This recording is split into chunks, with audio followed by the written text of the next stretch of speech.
Liberals were not happy this 4th of July. Welcome to the Jason Rantz Show, presented by None Better Tax Resolution.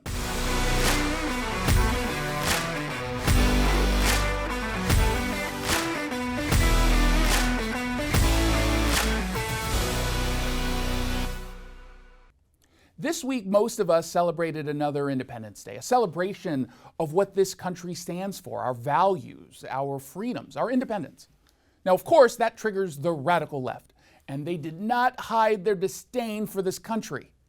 We got the same lazy, disingenuous, and dishonest attacks from the radical left, the ones you've come to expect from the people you come to despise. Squad member Cori Bush points to a document that she benefits from to tell us that it was, quote, written by enslavers and didn't recognize black people as human. She then demands reparations, because without them, black people can't succeed in this country to become, and here's just something completely at random, a member of Congress. Now, activist Bree Newsome Bass says if you celebrate Independence Day, you're either a white supremacist or simply uninformed. And then, of course, there's this gem from Ben & Jerry's. The United States was founded on stolen indigenous land. This 4th of July, let's commit to returning it.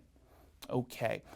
Ben & Jerry's would cease to exist if I'm assuming they want us to give the entirety of the United States over to tribes. I'm going to be a hard pass on that one. But here's what I do think Ben & Jerry's can do. Stop selling to retail stores that exist on land that we're pretending is stolen. How about this? Just don't allow sales in cities that they believe is on stolen land. But they won't do that. It's a virtue signal. It's a woke company, and they want to make sure you know it. But let's call out their virtue signal. Hey, Ben & Jerry's, why are you profiting off of the stolen land? I've heard of blood diamonds. Is this blood ice cream? They should probably only sell their ice cream at Target next to that plentiful display of unsold Bud Light.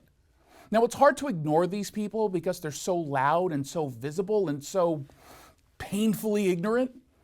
But something we can do is reject their toxic, divisive garbage. They make money and gain power by being so hateful.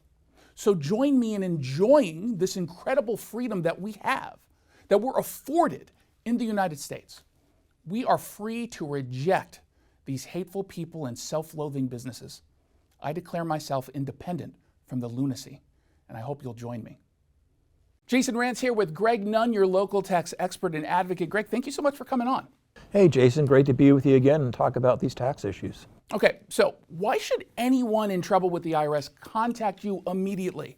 The sooner the better, because it's so much easier to deal with an IRS situation at the beginning than when you're getting toward the end and they're getting very aggressive. And at the same time, it takes that pressure off of you sooner and gives you that peace of mind that, hey, no more fear of going to the mailbox because I'm here helping you. So by connecting with you, can you assure people that they won't have the IRS on their doorstep or calling them nonstop?